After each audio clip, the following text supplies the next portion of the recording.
नेहमीप्रमाणे श्लोकापासून सुरुवात करूया. रागादिरोगान् सततानुषक्तान् अशेष काय प्रसृतान् शेषान् औत्सुक्यमोहारतिदाञ्जघान यो पूर्ववैद्याय नमोऽस्तु तस्मै. वाचनाला सुरुवात करण्याच्या आधी आपण दर महिन्याला जी पाठांतर स्पर्धा घेतो, तर यावेळच्या पाठांतर स्पर्धेचा पोर्शन ऑलरेडी सांगितलेला आहे आणि येत्या सोमवारी म्हणजे 29 तारखेच्या नंतरच्या म्हणजे पहिला जो सोमवार असेल त्या दिवशी आपली स्पर्धा असेल, तर त्या दृष्टीने सगळेजण तयारीला लागला आहात असं वाटतं आणि सगळ्यांनी बहुसंख्य लोकांनी ह्याच्यामध्ये सहभाग घ्यावा असं सगळ्यांना सांगावं असं वाटतं. सो आजच्या आपण वाचनाकडे वळूया. सो आपले 28 अध्याय पूर्ण झालेले आहेत आणि आज आपण 29वा अध्याय सुरुवात करतो. 29 आणि 30 अध्याय झाल्यानंतर पुढे काय असं बरेच जणांचा प्रश्न येतो आहे. तर आणखीन काही रिक्वेस्ट पण बऱ्यापैकी असे येत आहेत की तुम्ही हिंदीमध्ये घ्या. तर सगळ्यांसाठी एक आनंदाची बातमी आहे की आपण आता ह्याच्या पुढचं हे स्थान संपल्यानंतर 29 आणि 30 अध्याय संपल्यानंतर हिंदीमध्ये पुढचं जे विवेचन आहे ते आपण घेऊया आणि त्यामध्ये कोणते स्थान चालू करायचं तर मी ते त्यावेळेला तुम्हाला निश्चितच सांगेन. ओके. सो 29 आणि 30 अध्याय मात्र मराठीमध्ये होतील कारण पूर्ण सूत्रस्थान म्हणजे मराठीमध्ये आपलं होईल. ओके. सो 29वा अध्याय अर्थात शस्त्र कर्म विधी मध्यायम व्याख्यास्यामः इति हस्माहु रात्रेयादयो महर्षयः. आता ह्याच्या पुढे शस्त्रकर्म विधी सांगतो. आता कशाच्या नंतर तर शिराविधी, शल्यविधी आणि शस्त्र, क्षार आणि अग्निकर्म असे पुढचे हे अध्याय आहेत. तर शल्यविधी म्हणजे शल्य आतमध्ये गेल्यानंतर ते कशा पद्धतीनं बाहेर काढायचं हे सगळं बघण्यासाठी म्हणून जे आपण बघितला होता तो शल्यविधी बघितलेला होता आणि त्या निमित्ताने बरेच वेगवेगळ्या आपल्या केसेस पण डिस्कस करून झालेल्या होत्या. आता शस्त्रकर्म मध्ये पण आपल्याला बऱ्याचदा असंच वाटतं की तत्र धन्वंतरीयाणाम अधिकारः क्रियाविधौ असं म्हटलेलं आहे. तर आता ह्या शस्त्रकर्माच्या संदर्भामध्ये बघत असताना आपल्याला फारसा म्हणजे जे काय चिकित्सक आहेत तर त्यांना काही त्याचा फारसा उपयोग नाही असं बऱ्याचदा वाटतं आणि म्हणून हे 2 अध्याय जे आहेत ना ते बऱ्याचदा थोडेसे ऑप्शनला याच पद्धतीने टाकले जात असतात. परंतु एक महत्वाची गोष्ट मला इथे नक्कीच अशी सांगावीशी वाटते की ज्या वेळेला आपण शिराविधी, शल्यविधी किंवा हा शस्त्रकर्म विधी ह्या गोष्टी बघतो तर त्यामध्ये एक गोष्ट महत्वाची आपण लक्षात घ्यायला पाहिजे की आपण शस्त्रकर्म विधी जेव्हा बघतोय ना तर त्यावेळेला आपल्याला बाकी इतर म्हणजे व्रणाचे पेशंट्स, त्याच्यानंतर non healing wounds, diabetic wounds असे सगळे जे असतात ना ते पेशंट आपल्याला ह्या अध्यायाने बरेचसे सुटत असतात. सो हे महत्वाचं पण लक्षात घ्यायला पाहिजे की हा शस्त्रकर्म विधी अध्याय जो आहे तो सुद्धा तेवढाच महत्वाचा आहे जेवढा की बाकी इतर अध्याय महत्वाचे आहेत. सो आता पहिल्या आपण श्लोकाकडे वळूयात. बऱ्याचदा असं असतं की आपल्याला काही केसेस सुटत नसतात किंवा काही केसेसच्या संदर्भामध्ये कसा निर्णय घ्यायचा किंवा कोणत्या पद्धतीनं पुढे जायचा तर आपण हे वाचन केल्यानंतर आपल्याला हे जे केसेस आहेत की नॉन हिलिंग वुंड्सचे तर ते आपल्याला चांगल्या पद्धतीनं सुटतील असं एक मला वाटतं. सो आता व्रण कसा तयार होतो हे पहिल्यांदा सांगितलेलं आहे की व्रण संजायते प्रायः पाकात श्वयथुपूर्वकात तमेव उपचार तस्मात् रक्षण पाकम प्रयत्नतः सुशीत लेप सेक अस्र मोचन संशोधनादिभिः. आता व्रण संजायते प्रायः पाकात श्वयथुपूर्वकात. व्रण कसा बनतो तर व्रणः संजायते. किम संजायते? व्रणः संजायते. व्रण तयार होतो. व्रण कसा तयार होतो तर श्वयथुपूर्वक असा व्रण तयार होतो. म्हणजे काय? शोथपूर्वक म्हणजे शोथ पहिल्यांदा येतो आणि मग व्रण तयार होतो. आता शोथ तयार झाल्यानंतर किंवा शोथ आल्यानंतर मग जर का व्रण तयार होतो तर त्याच्या आधी काय होतं हे सुद्धा आपण बघायला पाहिजे. सो त्याच्यामध्ये आधी काय होतंय जर का ह्या पद्धतीचा जर का शोथ किंवा व्रण तयार होतोय तर मग त्यामध्ये महत्वाचा भाग असा सांगितलेला आहे की पाकात श्वयथुपूर्वकात. पाक आणि शोथ या 2 गोष्टी इथे व्रण तयार होत असताना महत्वाच्या आहेत हे आपण लक्षात घ्यायला पाहिजे. आता पाक आणि शोथ या ज्या काही 2 गोष्टी आहेत त्याच्यामध्ये पाक म्हणजे पक्वता येणं किंवा एखादी गोष्ट पिकणं ज्याला आपण म्हणतो मराठीमध्ये तर तसं घडतं आणि मग त्याच्यानंतर हा व्रण तयार होतो असं म्हटलेलं आहे. आता हे ज्या वेळेला पाक कशामुळे होतो तर हे बघत असताना अजून एक त्या ठिकाणी आपल्याला महत्वाचा भाग इथे बघावा लागतो तो म्हणजे की ज्या वेळेला पाक तयार होतो तर त्या ठिकाणी पित्ताचा संबंध नक्कीच असतो. बरोबर. आणि पित्ताचा संबंध असल्यामुळं कुठलंही जेव्हा त्या ठिकाणी शोथ आलेला असतो तर तो शोथ आहे तर तो घालवणं ह्या दृष्टीने जी गोष्ट महत्वाची आहे ना ती म्हणजे आपल्याला हे वेगवेगळ्या पाकापासून आपल्याला ह्याला त्या व्रणाला वाचवणं या दृष्टीने हा भाग महत्वाचा राहतो. आपण हे भाग लक्षात घ्यायला पाहिजे. सो व्रण हा संजायते, कशातून व्रण संजायते, कशातून व्रण उत्पन्न होतो तर पाकात श्वयथपूर्वकात पाक होऊन आणि शोथपूर्वक या पद्धतीनं हा व्रण तयार होत आहे. आणि मग आता हा पाक होऊ नये आणि शोथ होऊ नये ह्या दृष्टीने जर का आपण औषधं दिली तरच त्याचा परिणाम जो आहे ना तर तो आपल्याला इष्ट किंवा जसा आपल्याला हवा आहे त्या पद्धतीनं मिळणार आहे, बरोबर. आणि म्हणूनच आता हा पाक होऊ नये म्हणून काय आपल्याला करायला लागेल तर आपण बघितलं की पाक कशामुळे होतोय तर पाक जो होतोय तर तो प्रामुख्यानं विकृत पित्तामुळे होतोय, करेक्ट. सो विकृत पित्तामुळे जर का हा पाक होतोय ना तर मग त्या पित्ताला शमन करणं ही पहिली त्याची चिकित्सा असेल. आणि मग पित्ताचं शमन जर का आपल्याला करायचं असेल तर पित्ताची चिकित्सा करताना सगळ्यात पहिलं जे महत्वाचं आहे की पित्त उष्ण आहे, बरोबर. आणि म्हणून शीत चिकित्सा करणं हे तिथे महत्वाचं राहतं. सतमेव मग त्याचीच म्हणजे त्या शोथाची चिकित्सा करताना कशी करायची तम एव उपचारे तस्मात रक्षण पाकम प्रयत्नतः त्या शोथाचं रक्षण करावं पाकाला तो जाऊ नये म्हणून. तर ह्या पद्धतीनं आपल्याला पहिल्यांदा त्या व्रणाची किंवा व्रण होऊ नये ह्याच्यासाठी चिकित्सा करायची शोथाची. आणि मग ही चिकित्सा कशी करायची तर सुशीत लेप सेक. सु म्हणजे उत्तम पद्धतीनं शीत असणारे एकदम खूप थंड असे नाही जे सुदिंग आहेत अशा पद्धतीचे जे लेप आहेत तर ते त्या ठिकाणी लावायचे. मग शीत म्हणजे ह्या ठिकाणी दोन गोष्टी येतील की जे लेप लावत असताना टेम्परेचरने कमी आहेत किंवा टेम्परेचरने थंड आहेत किंवा रूम टेम्परेचरचे आहेत अशा पद्धतीचे हे लेप, किंवा दुसरी गोष्ट ज्या द्रव्यांमध्ये शीतवीर्याची द्रव्य आहेत अशा पद्धतीचे लेप, तर असे लेप त्या ठिकाणी लावावेत. म्हणून सुशीत लेप सेक, सेक म्हणजे प्रसेक या अर्थाने म्हणजे धारा धरणं. आता काही वेळेला ना पेशंट्स असं स्पेसिफिक सांगत असतात बरं का की इथे आता मला ना एखादा व्रणशोथ येईल असं वाटतंय किंवा ऍक्सेस येईल असं वाटतंय, विशेष करून उन्हाळ्याच्या दिवसांमध्ये. आणि उन्हाळा संपून जेव्हा पावसाळा येतो त्यावेळेला हा भाग जास्ती प्रमाणामध्ये होतो. असं का बरं होतं तर ज्या वेळेला ऊन संपून पाऊस पडायला लागतो ना तर वरती ढगांची गर्दी झालेली असते खूप, आणि ढगांच्या गर्दीच्या खालनं जो पाऊस पडल्यानंतर जमिनीतनं ज्या वाफा आलेल्या असतात ती उष्णता, त्या दोन्हीमध्ये उष्णता ही कोंदटल्यासारखी होते. आणि मग ह्या काळामध्ये जास्त प्रमाणामध्ये आंबे खाल्ल्यानंतर विशेषत्वाने खूप पेशंट्सना आपल्याला ऍप्सेस घेऊन येणारे पेशंट्स असे दिसतात आपल्याला, किंवा व्रण घेऊन येणारे पेशंट्स दिसतात, निजव्रण ज्याला आपण म्हणू असे. मग हा निजव्रण होऊ नये किंवा जर पेशंट असं सांगतो की मला नेहमीच ऍप्सेस होण्याची जर का हे आहे सवय आहे तर मग तिथे त्याला ते आधी एक जाणीव यायला लागते की आता ह्या ठिकाणी हा ऍप्सेस येणार आहे. मग अशा वेळेला काय करायचं तर सुशीत लेप सेक, योग्य शीतवीर्याचे असे लेप त्या ठिकाणी लावायचे. त्याच्यानंतर सेक म्हणजे काही विशिष्ट प्रसेक आपल्याला त्या ठिकाणी करायचे आहेत. हे प्रसेक करत असताना सुद्धा ते थंड प्रसेक असे असतील किंवा दुसरा भाग जो आहे तो थंड वीर्याचे अशा पद्धतीच्या काढ्यांचे प्रसेक त्या ठिकाणी आपल्याला करायचे आहेत. असे ज्या वेळेला थंड वीर्याच्या काढ्यांचे प्रसेक आपण करू तर मग तिथे जी उष्णता आहे तर ती लोअर डाऊन व्हायला मदत होईल आणि तो व्रण जो आहे त्याचा पाक होणार नाही, कारण पित्त शमन होईल. आणि पित्त शमन झाल्यानंतर परिणमन होणं किंवा धातुपाक होणं ही गोष्ट होणार नाही. आणि म्हणून धातुपाक न झाल्या कारणाने म्हणून आपल्याला असं दिसतं की विशेष करून तिथला जो होणारा जो व्रण आहे तो आपण थांबवू शकतो. सो सुशीत लेप सेक अस्र मोक्ष, अस्र रक्त, मोक्ष मोक्षण, रक्त मोक्षण. सो काय करावं अजून तर रक्तमोक्षण करावं. म्हणजे असं जर का वाटत असेल की आता इथे पिकणार आहे असं वाटतंय किंवा इथे सूज येईल असं वाटतंय किंवा इथे व्रण तयार होईल असं वाटतंय, तर असे जे पेशंट्स असतात अशांच्या मध्ये जर का आपण तिथे रक्तमोक्षण केलं तर त्याचाही परिणाम उत्तम येतो. आणि रक्तमोक्षण झाल्यानंतर मग तिथला पाक जो आहे तर तो थांबवण्यासाठी मदत होत असते. सो हे झाल्यानंतर सुशीत लेप सेक अस्र मोक्ष आणि संशोधनादिभिः. आता हे संशोधन किंवा शोधन करणं हा भाग कोणाच्या अखत्यारीमध्ये आहे तर शोधन करणं हा भाग जो आहे ना, तर तो काय चिकित्सेच्या अखत्यारीमध्ये.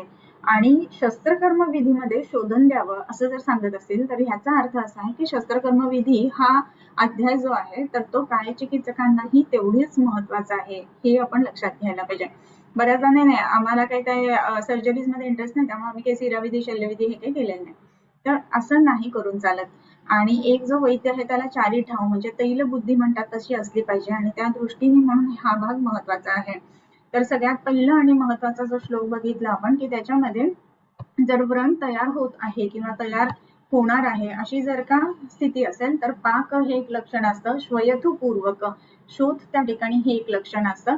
आणि त्याच्या बरोबरीनं त्याचे उपचार करत असताना त्याचा पाक होऊ नये म्हणून पहिले प्रयत्न करावेत, आणि त्यासाठी थंड लेप लावणं, थंड सेक करणं, रक्तमोक्षण करणं आणि इतर संशोधन देणं. आता या ठिकाणी शोधन जे म्हटलेलं आहे ना, त्यात आपल्याला विशेष करून विरेचन हे आपण जाणून घ्यायला पाहिजे.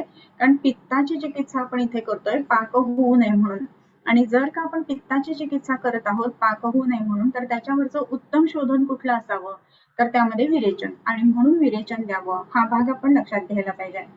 त्याच्यानंतरचा जो श्लोक आलेला आहे त्याच्यामध्ये शोफ अल्प अल्प उष्ण रुक च आमहा सवर्णहा कठीण स्थिरहा. आता हा शोथ जो आहे तर तो आम शोथ आहे, अजून पक्वतेला गेलेला नाहीये. तर ही जी सूज आहे ती जर का अपक्व सूज आहे तर ती कशी ओळखायची, तर शोफहा अल्पहा अल्पहा उष्ण रुक. हा जो सूज असते ना ती थोडीशी आहे, म्हणजे जसं मी मगाशी म्हटलं ना की पेशंट म्हणतो की असं इथे येईल असं वाटतंय, म्हणजे तिथे सूज आहे का आता, तर तिथे अशी काही दिसते असं नाहीये, पण तरी सुद्धा तिथे येईल अशी आशंका आहे. असं ज्या वेळेला आहे ना तर त्यावेळेला तिथे अल्प शोफ म्हणजे असं थोडस आतमध्ये काहीतरी आहे असं जाणवतंय, इतपत सूज आहे. त्याच्यानंतर अल्प उष्ण हा अल्परूप, थोडस गरम वाटतं त्या एरियामध्ये, असं की खूप मोठं टेम्परेचर आहे पच्चमान अवस्थेमध्ये असतं तेवढं नाही, परंतु थोडस गरम आहे, नॉर्मल इतर स्किन पेक्षा थोडस टेम्परेचर रेज्ड आहे. आणि उष्ण, अल्प उष्ण आणि अल्परूप, वेदनाही थोडी थोडी आहे, म्हणजे तिथे लक्ष वेधलं जातंय सारखं असं होतंय. परंतु लक्ष वेधलं जात असलं ना तरी सुद्धा तिथे काही असं खूप मोठं दुखतंय असं नाहीये.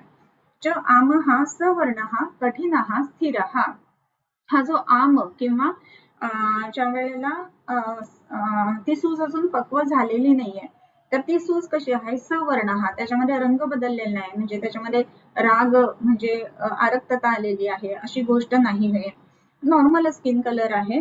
परंतु सवर्ण हा आणि कठीण हा आणि स्थिर हा, कठीण येतो किंचित, म्हणजे ते असं हात फिरून बघितल्यानंतर आपल्याला जाणवतं की अरे इथे काहीतरी डिफरन्स आहे. तर हे जे आहे त्याचं काठिण्य.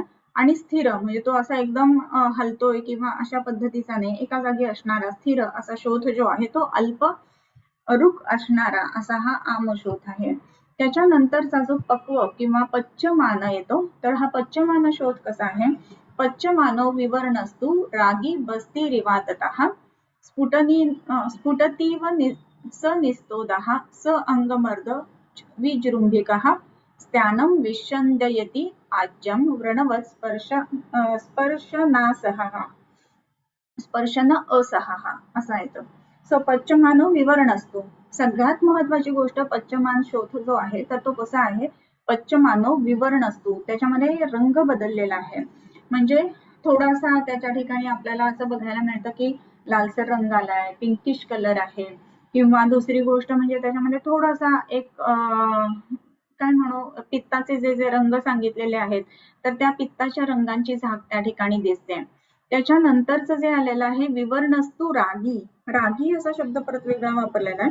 रागी म्हणजे रंजित किंवा रक्त वर्णाचा, जे लाल रंगाचा असा आहे. बस्तीही इव आततः, बस्ती म्हणजे काय तर पाण्याने भरलेला जो बस्ती असतो तर तसा आततः ताणल्यासारखा जो असतो, म्हणजे जो पच्चमान अवस्थेमध्ये आहे तर त्या आतमध्ये पाणी कुठेतरी भरलंय आणि त्याला आपण असं दाबून बघितलं ना तर आपल्याला ते पाणी फील होऊ शकतं, किंवा आतमध्ये काहीतरी जे आहे म्हणजे पूर्ण बस्ती झाल्यानंतर म्हणजे बस्तीच्या आतमध्ये द्रव आहे आणि तो फील कसा आपण वर्ण करू तर तसं ते दिसतं. बस्ती ही इव आततः स्फुटती इव, स्फुटती म्हणजे फुटल्यासारखं दुखतं, स्फुटती इव वेदना हा, अगदी म्हणजे आता सहन नाही होते, खूप जास्त दुखतंय, अगदी फुटतंय का काय असं वाटतंय असं पेशंट स्पेसिफिक सांगत असतो. स्फुटती इव स निस्तोद हा, निस्तोद, तोद म्हणजे तोदवत वेदना, निःशेषेण तोदवत वेदना, म्हणजे अगदी त्याच्यामध्ये काहीतरी गरम गरम घातल्यासारखं, खुपसल्यासारखं असं पेन आहे. आणि स अंगमर्द विजृंभकः, स अंगमर्द, अंगमर्द सुद्धा हे लक्षण येतं ज्या वेळेला पश्चमान व्रण आहे त्यावेळेला. आता पश्चमान व्रणाच्या ठिकाणी अंगमर्द हे लक्षण काय येत असावं, तर हे थोडंसं पित्त वाढल्यानंतर किंवा पश्चमान अवस्था जी आहे ती विशेष करून पित्ताशी संबंधित आहे. कारण आमावस्थेतनं आपण पुढे आलेलो आहोत ना, तर आपण त्या पित्ताचं शमन त्या ठिकाणी नाही करू शकलेलो आहोत किंवा पित्ताचं शमन करण्यासाठी पेशंट आपल्याकडे आलेलाच नाहीये. अशा कंडिशन मध्ये जेव्हा पेशंट पश्चमान अवस्थेमध्ये येतो त्यावेळेला तर जे पश्चमान अवस्था आहे ती पित्ताच्या अखत्यारीमध्ये असणारी आहे आणि पित्तज ज्वर ह्याप्रमाणे लक्षण थोडंसं यायला लागतं आणि म्हणून अंगमर्द असं लक्षण दिसतं, अंग मोडून आल्यासारखं वाटतं असं पेशंट स्पेसिफिकली सांगत असतो. त्याच्यानंतर विजृंभिकः, जृंभिकः हे सुद्धा जृंभणं म्हणजे जांभया खूप येणं, यॉर्निंग ज्याला आपण म्हणतो. तर हे का होतं, तर यॉर्निंग होत असताना विशेषत्वाने पेशंटला जर का आपण बघितलं ना तर अगदी काही करायची इच्छा नाहीये, नकोसं वाटतंय असं होत असतं ह्या पश्चमान अवस्थेमध्ये. सो विजृंभकः हे सुद्धा एक ज्वराचं लक्षण म्हणून येतं. त्यानंतर सौरंभ, अरुची, दाह, त्याच्यानंतर तृषा, दाह, ओष, त्रुट, ज्वर, निद्रितान्वितः असं म्हटलेलं आहे. आता सौरंभ म्हणजे इन्फ्लमेशन असं त्याचं भाषांतर केलं जातं. रंभ म्हणजे काहीतरी तिथनं सुरुवात होते किंवा परिणाम होत आहे, तर त्या दृष्टीने इन्फ्लमेशन या अर्थ. त्याच्यानंतर अरुची, कशातही इंटरेस्ट वाटत नाही, काही खावंसं वाटत नाही, ह्या गोष्टी त्याच्यामध्ये होतात. त्याच्यानंतर दाह, गरम होतंय, पेशंट सांगत असतो की नाही हे खूपच एकदम गरम झालंय. इव्हन आपण फील पण करू शकतो जेव्हा पेशंट येतो पश्चमान अवस्थेमध्ये त्यावेळेला जर का आपण त्या स्किनला हात लावून बघितलं तर आपल्यालाही जाणवतं की नाही नाही हा स्किनचा जो स्पर्श आहे तो इतर याच्यापेक्षा बराच उष्ण आहे. सो दाह, त्यानंतर ओष, ओष असं म्हटलेलं आहे. ओष म्हणजे काय, तर चोखल्यासारखी वेदना असणं ह्याला ओष असं म्हणतात, म्हणजे ओढल्यासारखे असणं. तर ओढल्यासारखं म्हणजे काय, तर जसं आचूषण केलं जातं तर आचूषण करत असताना ज्या पद्धतीनं पेन असतं तर त्या पद्धतीचं पेन जे आहे ना तर ते ह्याच्यामध्ये पेशंटला दिसत असतं. सो ह्या गोष्टी ज्या आहेत तर ओष वेदना असं त्याच्यामध्ये म्हटलेलं आहे. आता ओष वेदना म्हणत असताना ओढल्यासारखं वाटणं, आतमध्ये काहीतरी बदल होतोय ना तर त्यामुळं ती ओढल्यासारखी वेदना ह्या पेशंटला दिसत असते. सो ओष वेदना.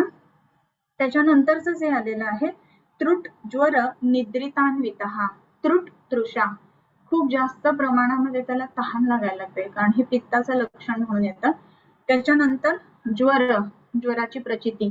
आता ज्वरप्रचिती का बरं असणार आहे, तर ज्वरप्रचिती असण्याचं कारण मुख्य म्हणजे की ते पित्ताच्या अखत्यारीमध्ये असणारी ही पश्चमान अवस्था आहे आणि म्हणून ज्वर हे लक्षण येत आहे. तर ज्वर आणि निद्रितान्वित, हा काही करावंसं वाटत नाही, अगदी झोपून राहावंसं वाटतंय आणि पेशंट सांगतो पण फिवरिश वाटतंय आणि मी आता झोपून आहे म्हणून. सो हे स्पेसिफिक लक्षण पश्चमान अवस्थेचं येतं. त्याच्यानंतर स्त्यानम विष्यंदयती आज्यम, स्त्यान विष्यंदयती आज्यम म्हणजे काय, आज्य म्हणजे त्याच्यावरती विष्यंदयती आज्यम, त्याच्यावरती जर का तूप लावलं ना तर ते एकदम लगेच वितळतं. विष्यंदयती पातळ होतं, आज्यम घट्ट तूप. आपण आज्य आणि मंडाचा भेद आधी बघितलेला होता. शल्य ज्या वेळेला आतमध्ये असतं ना तर त्याही वेळेला अशीच लक्षणे येतात. आता या ठिकाणी जर का आपण बघितलं ना तर पूय हे शल्य आहे की जे आतमध्ये बनतंय आणि त्या शल्यामुळे सुद्धा विष्यंदयती आज्यम हे लक्षण त्या ठिकाणी दिसतं. त्याच्यानंतर विष्यंदयती आज्यम, व्रणवत स्पर्शनासह, व्रणासारखी आता तिथे लक्षणं दिसायला लागतात आणि स्पर्शन असह म्हणजे त्या ठिकाणी स्पर्श आता सहन होत नाही असं पेशंट सांगायला लागतं. सो ही झाली सगळी पश्चमान अवस्थेची लक्षणं. तर ह्या पश्चमान अवस्थेमध्ये बरेच पेशंट आपल्याकडे येत असतात, तुमच्याकडे सुद्धा अनेक जणांकडे या पद्धतीचे पश्चमान अवस्थेमधले असणारे पेशंट येत असतात कारण की त्या ठिकाणी ज्वर असतो, वेदना असते, पीडन असतं, ओष असतं, तोद आहे, दाह आहे, राग आहे, या सगळ्या गोष्टी जेव्हा असतात ना तर त्यावेळेला पेशंटला सहन होत नसतं म्हणून या अवस्थेत विशेष करून पेशंट येतात. पहिल्या अवस्थेमध्ये येणारा पेशंट जो आहे ना तर तो ज्ञापक पेशंट आहे बरं का, आणि दुसऱ्या अवस्थेमध्ये येणारा जो पेशंट आहे तर तो सत्वगमी असणारा असं म्हणू किंवा ज्याला सहन होत नाही असा पित्त प्रकृतीचा पेशंट जो असतो ना तर तो इथे पटकन येतो. असहत्व हे पित्त प्रकृतीचं लक्षण म्हणून दिसतं. त्याच्यानंतर पक्वे, अल्पवेगता, ग्लानिः, पांडुता, बलिसंभवः, नामो अन्ते उशन नामो अन्ते पुन्नतिमध्ये कंडू शोफादि मार्दवम स्पृष्टे पूयस्य संचारः भवेत् ताः विवांभसः इव अंभसः भवेत् ताः इव अंभसः असं म्हटलेलं आहे. पक्वे अल्पवेगता ग्लानिही. पक्व झाल्यानंतर काय होतं, अल्पवेगता म्हणजे त्याचा जो ज्वराचा वेग आहे ना तर तो इथे आता कमी झालेला आहे. पण ग्लानी येते पेशंटला एकतर पाक झाल्यानंतर. आणि पांडुता वली संभव.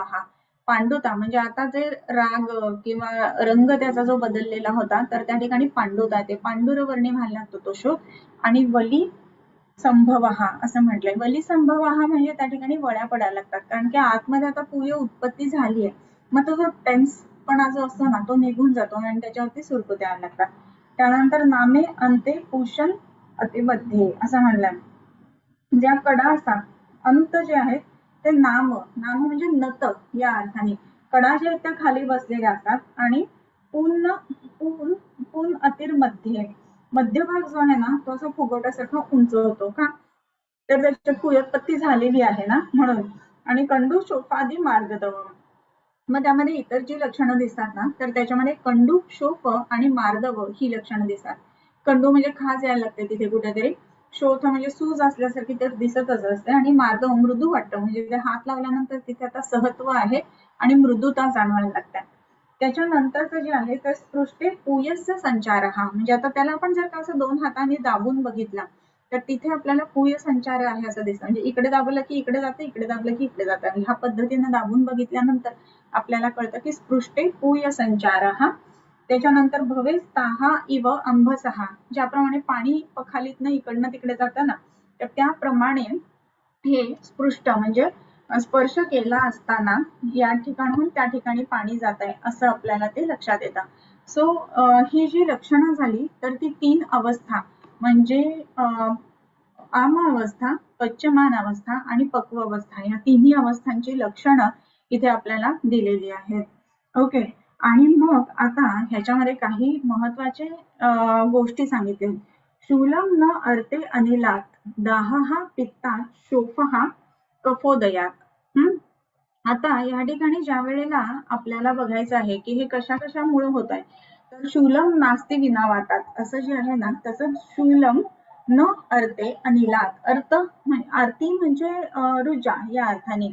शूलम न अर्ते अनिलात. अर्ते ऋत म्हणजे ह्या अर्थाने की शिवाय या अर्थाने. ऋते असा शब्द येतो.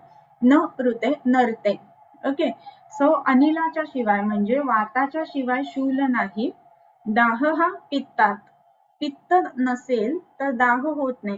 म्हणजे पित्ताशिवाय दाह होऊ शकत नाही. म्हणजे जर का दाह असेल त्या ठिकाणी तर त्या ठिकाणी पित्ताची विकृती आहे हे जाणून घ्यावं. जर रुजा किंवा दुखणं असेल, शूल असेल तर त्या ठिकाणी वात आहेच हे जाणून घ्यावं. आणि शोफ हा कफोदयात. शोफ म्हणजे शोथ जो आहे ना तर जर का त्या ठिकाणी कफ असेल तरच असतो. जर कुठल्याही ठिकाणी शोथ असेल तर कफाचा विचार आपण निश्चित करायला पाहिजे. हे आपल्याला बऱ्याचदा रेफरन्स जे विचारतात ना शूलम नरते अनिलात असं जे आपण म्हणतो तर हे म्हणत असताना याचा रेफरन्स काय आहे तर हा रेफरन्स आहे तो ह्या 29व्या अध्यायामध्ये आलेला आहे. हे लक्षात ठेवायला पाहिजे आपण. त्याच्यानंतर रागो रक्ताश्च पाक हा स्यात् अतः दोषैः सशोणितैः. ज्या वेळेला ही सगळी लक्षणे म्हणजे दोष जे तिन्ही सांगितलेले आहेत तर ती रागः रक्तश्च पाकश्च स्यात् अतः दोषैः सशोणितैः. सशोणित हा प्रत्येक दोष ज्या वेळेला रक्ताने युक्त होतो तर त्या वेळेला काय घडतं तर रक्ताशिवाय रागः रक्तात नास्ति. म्हणजे रक्ताशिवाय राग म्हणजे रंग जो आहे ना बदललेला तो विकृत रक्ताशिवाय नसतो.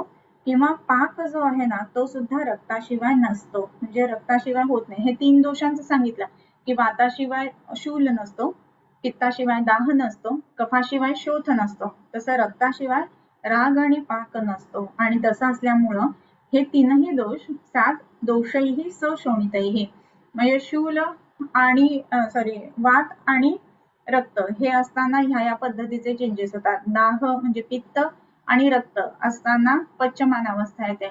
आणि हे जे सांगितलेलं आहे कफ आणि रक्त असं असल्याशिवाय पुढची अवस्था येत नाही. सो ह्या सगळ्या ज्या गोष्टी आहेत ना तर ते आपण लक्षात ठेवायला पाहिजे. त्याच्यानंतरचा जो श्लोक आलेला आहे 7वा, त्यामध्ये पाके अतिवृत्ते सुशिरः तनु त्वग्दोष भक्षितः वलिभिः आचितः शावः शीर्यमाण तनुरुहः. आता हा पाके म्हणजे पाक झाल्यानंतर हा कसा आहे किंवा पाक झाल्यानंतर तो शोध कसा होतो, तर अतिवृत्त. अतिवृत्त म्हणजे काय, तर ज्याच्यामध्ये एकदम गोलाकार झालेला आहे किंवा वाटोळा झालेला आहे. वाटोळा म्हणजे गोल या अर्थाने बरं का, स्फिअर या अर्थाने येते, म्हणजे सगळीकडनं असा फुगल्यासारखा असा अर्थ त्याचा आहे. तर असा जर का झालेला असेल तर पाके अतिवृत्ते सुशिर तनु दोष भक्षितः. तर त्याच्यामध्ये सगळा भाग जो आहे तो सुशिर म्हणजे आतमध्ये पोकळ असल्यासारखं सुशिर असा होतो. त्याच्यानंतर तनु त्वक दोष भक्षितः. तनु एकदम वरची जी त्वचा आहे तनु त्वक अशी झालेली आहे.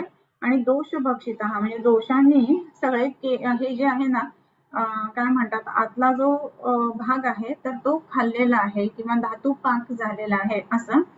त्याच्यानंतर वलिभिः अचितः. वलिभिः अचितः. अचितः म्हणजे नेव्याप्त या अर्थाने, म्हणजे सगळीकडे वळ्या पडलेल्या आहेत किंवा सुरकुत्या आलेल्या आहेत. त्याच्यानंतर त्याचा आता वर्णाचा रंग कसा होतो, तर शाव असा वर्णाचा रंग होतो. आणि शीर्यमाण तनुरुह.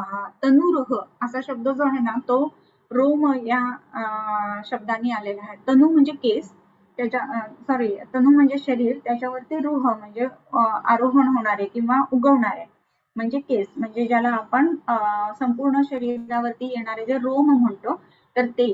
तर शीर्यमाण म्हणजे गळून जातात. आता कसं आहे ना की जे केस आहेत तर ते त्याला सप्लाय खालणं आहे आणि म्हणून ते उभे राहतात किंवा ज्याला मज्जातंतूंचा सप्लाय आहे, रक्ताचा सप्लाय आहे, त्यामुळे त्यांची वाढ होते. त्यानंतर रोमहर्ष आल्यानंतर ते उभे राहतात. त्याच्यानंतर ते पुन्हा स्लीप डाऊन होतात. ह्या ज्या गोष्टी ह्या कशामुळे होतात, तर त्याला ब्लड सप्लाय नर्व सप्लाय असल्यामुळं.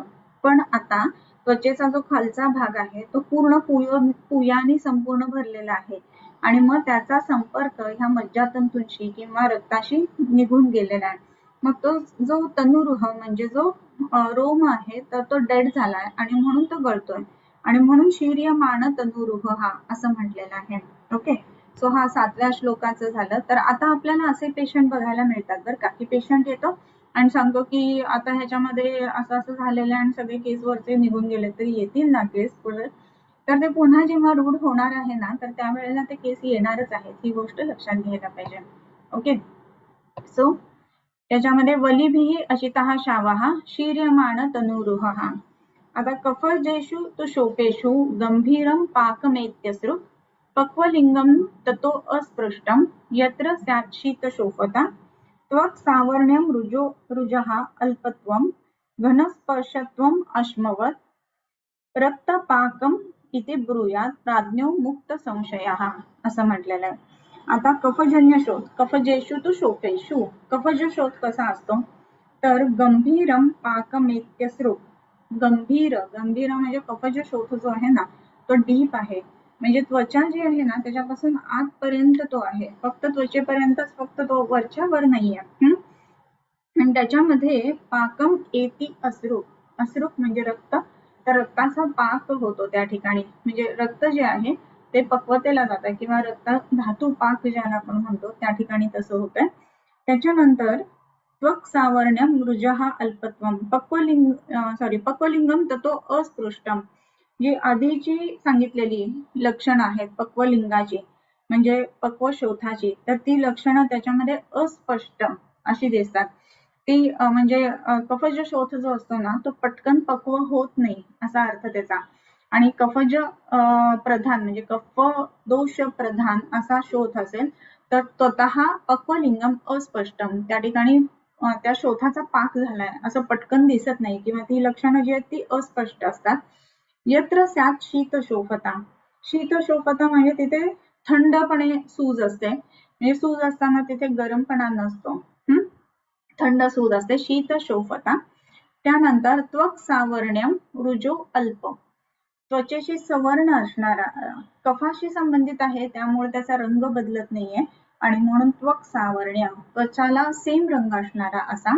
आणि रुजः अल्प, थोडीशी पेन आहे त्याच्यामध्ये, पेन खूप जास्ती नाहीये. ओके. रुजा अल्पत्वम आणि घनस्पर्शत्वम अश्मवत. अश्मवत घनस्पर्श. हा म्हणजे काय, अश्म म्हणजे दगड, दगडासारखा त्याचा घनस्पर्श आहे, दगडासारखं लागतं त्याला हात लावल्यानंतर. तर बरेच पेशंट्स आपल्याकडे अशा पद्धतीचे येत असतात बरं का, की ते सूज वाटते. मग आपण जेव्हा बघतो ना तर कडक असतं आणि काहीतरी आतमध्ये घट्ट आहे असं वाटतं, म्हणजे दगडासारखं आहे. सो अश्मस्पर्शवत असं म्हटलंय. आणि रक्तपाकमिति ब्रूयात प्राज्ञो मुक्त संशय. हा अशा शोफाचं जे आहे ना तर त्याला रक्तपाक झालाय असं दुसरं नाव दिलं जातं कफज शोथाला. कारण काय, तर रक्त जे आहे ना त्याचाच फक्त पक्वता आहे, बाकी इतर जे घटक आहेत किंवा इतर जे आशय आहेत तर ते एवढे पक्वतेला गेलेले नाहीत किंवा त्यांचा धातुपाक झालेला नाही.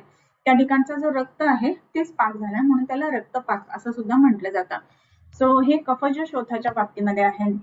कफज शोथाचे बरेच पेशंट आपल्याकडे जनरली ओपीडी मध्ये दिसत असतात बरं का. आपण जर का व्यवस्थित बघितलं तर पेशंट सांगतात स्पेसिफिकली की इथे ना काहीतरी कडक लागतं, बरेच दिवस झाले जातच नाहीये.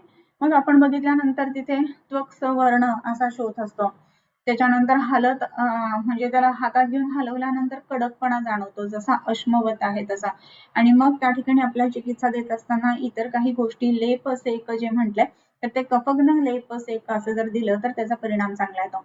हे कफग्न लेप सेक जे आहेत ना तर ते देत असताना त्यामध्ये कांचनार गुगुळ किंवा कोंबडनखी गुगुळ किंवा वच्याचे जे हे असतो कंद तर तो उगाळून देणं, ह्या गोष्टी आपण त्याच्यामध्ये वापरत असतो. सो ह्या दृष्टीने हा कफज शोथ जो आहे ना तर तो महत्वाचा. ओके.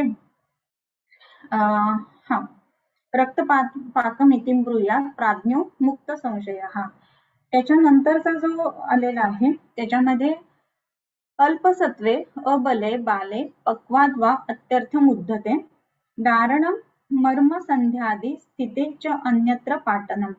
आता असा शोधाचं काय करावं असं जे सांगतात ना त्याच्यामध्ये अल्पसत्वे बले बाले, अल्पसत्व असताना, अबल असताना, बाल असताना, पाकेच्या अत्यर्थ मुद्धते, म्हणजे पाक जो आहे ना तो होत असताना अत्यर्थ उद्धत, उद्धत म्हणजे वरती हे करून आलेला आहे, उठून आलेला आहे, उभं राहून आलेला आहे. आता कफज शोथ आहे पेशंटला आणि कफज शोथाचं आता पुढे काय करायचंय, म्हणजे आता मी म्हटलं तसं लेप लावायचे आहेत का त्याचं पाटन करायचंय, हे कसं ठरवायचं. तर अल्पसत्व असेल, अबल असेल किंवा बाल म्हणजे लहान बाळ आहे किंवा पाकेच्या अत्यर्थ मुद्धते दारणम मर्मसंध्यादी स्थितीच्या अन्यत्र पाटनम. शस्त्राने त्या ठिकाणी करायची गरज नाही, म्हणजे काय तर तिथे दारणम अन्यत्र पाटनम म्हणजे दारणम मर्मसंध्यादी स्थिते न अन्यत्र पाटनम. आता असं जर का असेल तर त्या ठिकाणी काय करावं तर दारण करावं. शोफाचं दारण करणं म्हणजे काय तर काही लेप लावणं, हे लावणं, त्याच्यातनं आपोआप तो फुटला पाहिजे, म्हणजे शस्त्र लावून त्याला पाटन नाही करायचं. दारण म्हणजे आपोआप त्याला ओपन अप करायचं आहे. आता विशेष करून जर तो मर्मसंधी याच्या ठिकाणी जर का असेल तर तिथे दारण करणं इष्ट आहे.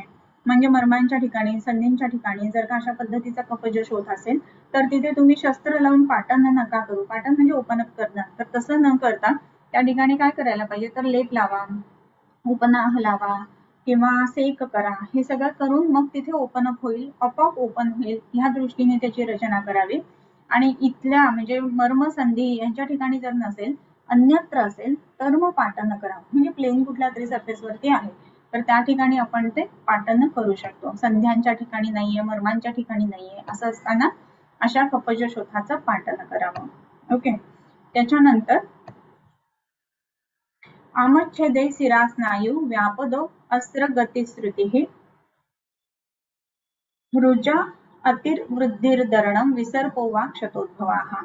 आता जर का असं आम सूज आहे, कफज शोथ आहे, तर आमच्छेदे सूज आम स्वरूपाची असताना जर का तुम्ही पाटन केलं तर काय होईल तर शिरा स्नायू व्यापद, शिरा आणि स्नायू यांना इजा होते, व्यापद होते. म्हणजे बऱ्याच वेळेला आपण बघतो की हे केल्यानंतर मग त्याच्या मुवमेंट्स कुठेतरी कमी झालेले आहेत किंवा तिथे नर्वस टिश्यू जे आहे त्याच्यामध्ये रिजनरेशन लवकर होत नाहीये किंवा शिरा जी आहे म्हणजे ब्लड सप्लाय आहे तो पुन्हा लवकर भरून येत नाहीये, अशा गोष्टी घडतात.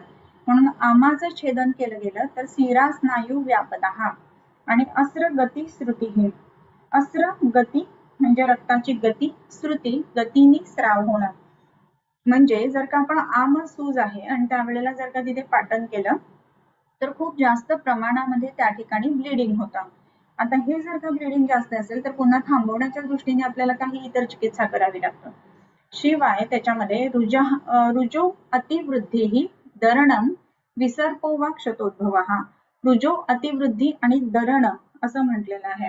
रुजा अतिवृद्धी म्हणजे जर का आम आहे आणि जर का आपण शोथाचं जर का पाटण केलं तर जी सूज आहे तर त्याच्यामध्ये पेन आपल्याला जे आहे ना तर ते खूपच जास्ती यायला लागतं आणि दारण म्हणजे जो व्रणाचं मुख आहे ना तर ते मोठं व्हायला लागतं. व्रणाचे मुख मोठं झाल्यानंतर परत तिथून येणारा स्राव, तिथून येणारं रक्त ह्या गोष्टी वाढायला लागतात आणि त्याच्या बरोबरीनं विसर्पोवा क्षतोद्भव हा असं म्हटलेलं आहे. तर त्या ठिकाणी क्षतज विसर्प होण्याची शक्यता आहे. आता विसर्प म्हणत असताना विसर्प हे निदान आपण केव्हा करतो ना, टिपिकल हर्पीज असं असेल तरच विसर्प असं निदान होतं. तर काही व्रण असे पण असतात की जे व्रण भरून येत नाहीत लवकर आणि म्हणून त्या ठिकाणी विशिष्ट पद्धतीनं ते पुढे पुढे व्रण सरकत जातो. आता आपण इथे वरती जस्ट बघितलं की सिरा स्नायू व्यापद असं बघितलेलं होतं. तर सिरा आणि स्नायू यांच्या ठिकाणी व्यापद आहे आणि त्याच्याच बरोबरीनं हा एक महत्वाचा भाग या ठिकाणी सांगितलेला आहे की क्षतज विसर्प होण्याची शक्यता आहे जर का तुम्ही आमशोथाचं दरण केलं, आमशोथाचं जर पाटण केलं तर त्या ठिकाणी.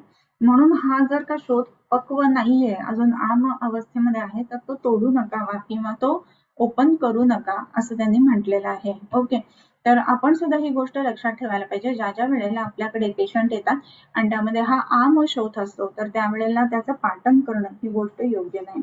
ओके, सो विसर्पो वा क्षतोद्भवः. त्यानंतर तिष्ठन् अन्तः पुनः पूयाः सिरा स्नायू असृक्मिशं विवृद्धो दहति क्षिप्रं तृणोल्पम इव अनिलः. तृण अल्पम इव अनिलः. आता काय होतं तर असं जर का आपण पाटण केलं तर त्या ठिकाणी आणखीन एक महत्वाचा भाग आहे की त्याच्यामध्ये पूय तसाच राहिला तर तर त्याच्यामध्ये जसा गवत जे आहे तर अनिल हा म्हणजे वारा जो आहे तो छोट्याशा गवताला सुद्धा जाळून मोठा हे तयार करतो, जाळ तयार करतो. त्याप्रमाणे जर का आतमध्ये पूय आहे आणि तो आपण पाटण नाही केलं, तिष्ठन् अन्तः पुनः पूयः, याचा अर्थ पूय आतमध्ये आहे असं तुम्हाला कळलंय. पूय उत्पत्ती कधी होईल की ज्या वेळेला ती पक्वावस्था येईल त्याच वेळेला ती पूय उत्पत्ती होणार आहे, बरोबर. जर पक्वावस्था आहे आलेली आणि तिष्ठन् अन्तः पुनः पूयः आणि तुम्ही तो पूय तसंच ठेवला तर काय करेल तो तर सिरा स्नायू असृक मिशम दहती विवृद्धः पूयः. तो वाढलेला जो पूय आहे आतमध्ये तर तो सिरा स्नायू असृक म्हणजे रक्त आणि आमिष म्हणजे मांस ह्याला दहती ह्याचा दाह करेल म्हणजे धातुपाक करेल आणि क्षिप्रम कसा करेल फार पटकन करतो जसा तृण अल्पम इव अनिलः. छोटस गवत आहे तर त्या गवताला जाळायला जसा वात मदत करतो किंवा वायू मदत करतो, अनलः आहे बरं का ते, अनिलः नाहीये. जसा पटकन अग्नी पटकन त्या गवताला जाळून टाकेल त्या पद्धतीनं जो काही धातुपाक आहे ना तर तो फार पटकन होतो. तर त्याच्यामुळे आत जर का पूय असेल तर ते पाटण करणं ही गोष्ट गरजेची आहे. तसेच आम जर का त्याचं स्वरूप असेल तर पाटण करू नये.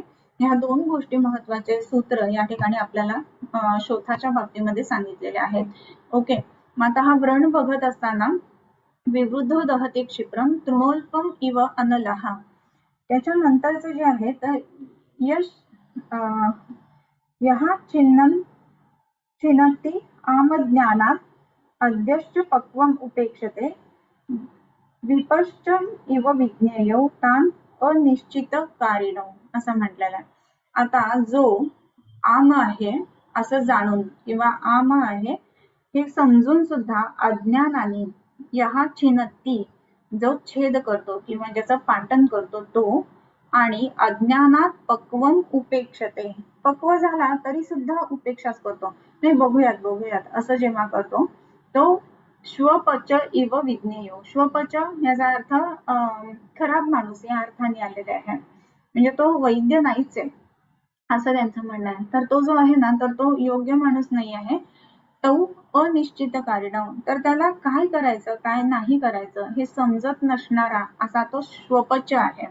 श्वपच हा द्विज म्हणजे नीच मनुष्य या अर्थाने ते आलेला आहे.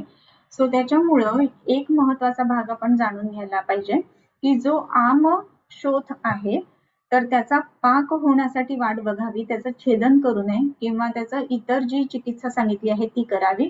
आणि पक्व शोथ जर का असेल तर त्याच्यासाठी थांबू नये. पक्व शोथ असेल तर तो कंपल्सरी त्याचं पाठन करायला पाहिजे. सो या अर्थाने दोन महत्वाचे नियम इथे सांगितले.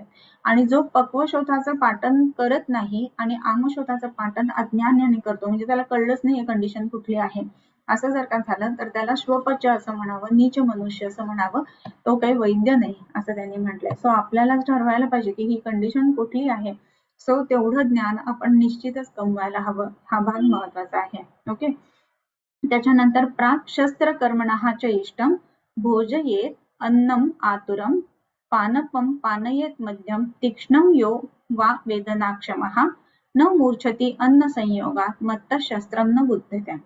आता हे करत असताना शस्त्रकर्म म्हणजे पाटन कर्म करत असताना व्रणशोथाचं तर बऱ्याच वेळेला आपण बघतो की खूप पेनफुल असतात ह्या गोष्टी, बरोबर.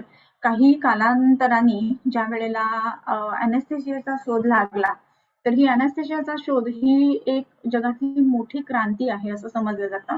कारण अनेस्थेशिया नसेल तर एवढे मोठमोठाले ऑपरेटिव्ह होणं ही गोष्ट शक्यच नाही. आणि मग पूर्वीच्या काळामध्ये काय करत असावेत तर त्या पूर्वीच्या काळामध्ये काय करावं तर हे इथे दिलेलं आहे त्यांनी की काय काय करावं. त्याच्या बरोबरीने म्हणजे हे आता आपल्याकडे आहेत चरक सुश्रुत वाग्भट, हे आपल्याकडे शिल्लक राहिलेले ग्रंथ आहेत. आता शिल्लक असं म्हणत असताना तुम्ही क्वेश्चन मार्क असेल मनामध्ये की कशातनं शिल्लक राहिलेले आहे. जर तुम्हाला कल्पना असेल तर नालंदा आणि तक्षशिला ह्या ज्या दोन विद्यापीठ होती मोठी तर ती विद्यापीठ जाळली गेली असा इतिहास आहे. आणि ही का जाळली गेली तर एक मला नाव लक्षात नाही, एक राजा होता तर त्याच्यामध्ये तर त्याला काही विशिष्ट आजार झालेला होता तर तो बरा होत नव्हता आणि बरा होत नव्हता तर आता काय करायचं तर बरेच जणांनी सल्ला दिला की नालंदा तक्षशिला इथल्या वैद्य लोकांना तुम्ही दाखवा, तुम्ही बरे व्हाल म्हणून. आणि मग त्यांनी सुरुवातीला दुर्लक्ष केलं आणि मग नंतर अगदीच म्हणजे आता होतच नाहीये बरं, आता काय करायला पाहिजे असं ज्या वेळेला झालं ना तर त्यावेळेला त्यांनी तिथल्या डीनला आपण म्हणू, त्यावेळेच्या ते युनिव्हर्सिटीज होत्या मोठ्या तर तिथल्या डीनला बोलवलं चिकित्सेसाठी आणि मग त्यांनी ते तपासलं आणि मग त्यांनी अट ठेवली की आता घ्यायचीच आहे तर परीक्षाच घेऊ म्हणून. आणि मग त्यांनी सांगितलं की मी काही एकही औषध घेणार नाही, तरी पण तुम्ही मला बरं करून दाखवा. मग त्यांनी सांगितलं ठीक आहे आम्ही औषध काही देत नाही, तुम्ही एक काम करा की रोज ह्या पुराणाची किती ठराविक पानं वाचा. मग ती ठराविक पानं वाचत असताना तो रोज वाचायला लागला आणि हळूहळू बरा झाला. मग त्याला असं वाटलं की अरे म्हणजे हे आपण पुराणाने तर बरं नाही ना झालोय, मग ह्यांचा काय संबंध. तर मग तिथले त्याचा जो सेवक होता जो अगदी विश्वासातला होता त्याला विश्वासात घेऊन त्या तिथल्या नालंदाच्या डीन किंवा वैद्यांनी औषध दिलेलं होतं आणि त्याच्यामध्ये त्या पुराणाच्या पानांना औषध लावलेलं होतं आणि ते वाचनाच्या निमित्ताने ते औषध त्याच्या पोटामध्ये गेलं, वाचण्याची पद्धत वगैरे कशी असेल आणि ते त्याच्यानंतर तो बरा झाला. तर हे ज्या वेळेला झालं ना तर त्यावेळेला त्याच्या लक्षात आलं की हे भयंकर हुशार लोक आहेत आणि आपल्यापेक्षा खूप पुढे गेलेले आहेत. आणि मग त्यांनी जो काही संहार करायला सुरुवात केला अशी गोष्ट सांगितली जाते बरं का की मग नालंदा आणि तक्षशिला पूर्णपणे तिथे जेवढे स्टुडंट्स होते त्या सगळ्यांना खात्मा केला गेला त्यांचा आणि मग ते पेटवून दिलं, त्यांची ग्रंथसंपदा सगळी नष्ट करायची म्हणजे त्यांचं ज्ञान नष्ट होईल. आणि मग ते जवळजवळ काहीतरी असं सांगतात 7 दिवस का 21 दिवस सलग जळत होतं. आणि एवढं सगळं झाल्यानंतर जी उरलेली ग्रंथसंपदा आहे ना ती म्हणजे आत्ताचे चरक सुश्रुत वाग्भट, शारंगधर, भावप्रकाश वगैरे ही आहे. ह्याच्या व्यतिरिक्त जे काही जळून गेले ना त्याच्यामध्ये असे रिसर्चेस बरेच काही झालेले असावेत की ज्यामध्ये कदाचित आपल्याला ह्या गोष्टी म्हणजे अनेस्थेशियाच्या संदर्भातले रेफरन्स असायला हवे त्याच्यामध्ये किंवा असतील. कारण पूर्वीच्या काळामध्ये सर्जरीज केलेले आहेत असे अनेक रेफरन्सेस आपण आजही बघतो किंवा अथर्ववेदामध्ये आहेत. मग त्यावेळेला अशा पद्धती किंवा काही मर्मपीडन करून अशा पद्धती काही असतील की ज्या कारणाने हे अनेस्थेशिया देऊन मग पेशंटला या पद्धतीनं ऑपरेटिव्ह केलं जात असावं. इव्हन आम्ही स्वतः बघितलेलं आहे. शेंडे शास्त्री म्हणून होते पुण्यामध्ये तर ते काही विशिष्ट नसा दाबून पेशंटला असं बोलता बोलता जो केरीज डेंटल केरीज असायचे ना तर ते काढायचे. इतकी इझी असायचं, कुठलंही तिथे अनेस्थेशिया न देता. हे आम्ही बघितलंय आता ह्या काळामध्ये. तर त्या काळामध्ये तर अजून काही गोष्टी असतील ना निश्चितच, कारण की आता हे जे सगळं आहे ना तर अनेस्थेशिया किंवा ह्या गोष्टी तर हे आत्ताच्या काळाच्या ओघामध्ये आपण बघतो की हे नष्ट झालेलं आहे किंवा आता नाही आहे. पण असं असून देखील सुद्धा म्हणजे त्या काळामध्ये अजून काही गोष्टी खूप पुढारलेल्या असू शकतील असं एक मला वाटतं. तर त्या दृष्टीने म्हणून हा भाग जो आहे तर तो महत्वाचा पण लक्षात घ्यायला पाहिजे. सो हे करत असताना आता कसं हे करावं किंवा कशा पद्धतीनं हे आपल्याला काय म्हणू आपण की अनेस्थेशिया देऊन त्याच्या पुढे त्या पेशंटला आपण कशा पद्धतीने उपक्रम करावा हे ज्या ठिकाणी सांगतात ना तर ते आता पुढे वाचनात आपल्या येईल. मग त्यामध्ये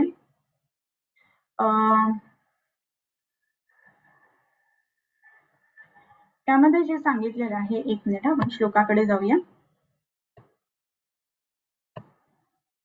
हा, प्राक शस्त्रकर्मणः चेष्टम भोजेत अन्नम आतुरम. ज्या वेळेला आपल्याला शस्त्रकर्म करायचं आहे तर त्यावेळेला भोजेत अन्नम आतुरम म्हणजे त्या पेशंटला अन्नम भोजयेत, अन्न जे आहे तर त्याचं खायला द्यायला पाहिजे. आणि पानपम पाययेत मध्यम, जो पानप आहे, पान म्हणजे जो पान करतो, मद्यपान करतो तर त्याला मध्यम पाययेत. आणि तीक्ष्ण वा वेदनाक्षम, जो तीक्ष्ण आहे वेदनाक्षम आहे. न मूर्छती अन्न संयोगात उन्मत्तः शस्त्रम न बुध्यते. शस्त्र न मूर्छती अन्न संयोगात, ज्या वेळेला आपण त्याला अन्न दिलेलं आहे तर त्याला मूर्छा येत नाही ही गोष्ट सांगितलेली आहे. आणि त्याच्या पुढे न शस्त्रम बुध्यते म्हणजे त्या शस्त्राची त्याला जाणीव होत नाही किंवा ते पेन त्याला होत नाही, हा भाग महत्वाचा. सो शस्त्राची जाणीव होऊ नये, ते पेन होऊ नये ह्यासाठी हा उपक्रम सांगितलेला आहे, हे आपण लक्षात घ्यायला पाहिजे. आणि हा जो आहे तो आपल्या चरक सुश्रुत वाग्भटांमध्ये आता जे सांगितलेले आहे ह्याच्या व्यतिरिक्त कदाचित त्यावेळेला काही आणखीन गोष्टी असतील असं एक जाणवतं किंवा असं एक सांगावं असं वाटतं. सो हा इतिहास जो आहे हाही आपण जाणून घ्यायला पाहिजे, महत्वाच्या गोष्टी आहेत त्या. याच्यानंतरचा एक श्लोक आपण वाचूया आणि मग थांबूया. हा, 16वा श्लोक आहे. अन्यत्र मूढ गर्भ अश्म मुख रोग उदरातुरात अथ ऋत उपकरणम वैद्यः प्रांग मुखातुरम. आता हे पुढे शस्त्रकर्म कसं करायचं हे सगळं त्याच्या पुढे वर्णन करतात. सो हे नेक्स्ट टाइम आपण घेऊयात. आपले आज जे आहेत ते न मूर्छती संयोगात उन्मत्तः शस्त्रम न बुध्यते इथपर्यंत झाले. सो 15 श्लोक आपले झालेले आहेत. तो 16वा श्लोक जो आहे तर तो आपण नेक्स्ट टाइम घेऊयात. ओके. किंबहुना तुमचे केले धर्म कीर्तन हे सिद्धी गेले, तेथ माझे जुरले पायीकपणा आता विश्वात्मके देवे, येणे मार्गज्ञे तोषावे तोषोनी मज द्यावे पसाय दान हे, जे खळांची व्यंकटी सांडो तया सत्कर्मी रती वाढो, भूता परस्परे पडो मैत्र जीवांचे दुरितांचे दिमिर जावो, विश्वस्वधर्म सूरे पाहो, जो जे वांछील तो ते लाहो प्राणिजात, वर्षत सकळ मंगळी ईश्वर निष्ठांची मांदियाळी, अनवरत हो मंडळी भेट तू भूता, चला कल्पतरूंचे आरव, चेतना चिंतामणींचे गाव, बोलते जे अर्णव पियुषांचे, चंद्रमे जे अलांछन, मार्तंड जे तापहीन, ते सर्वाही सदा सज्जन सोय रे होतु, किंबहुना सर्वसुखी पूर्ण होनी तिही लोकी, भजिजो आदि पुरुषी अखंडित, आणि ग्रंथ उपजविये विशेषी लोकी ये, दृष्टा दृष्ट विजय हुआवेजी, येथ म्हणे श्री विश्वेश्वरावो, हा होईल दान पसावो, येणेवरे ज्ञान देवो सुखिया झाला, येणेवरे ज्ञान देवो सुखिया झाला, येणेवरे ज्ञान देवो सुखिया झाला.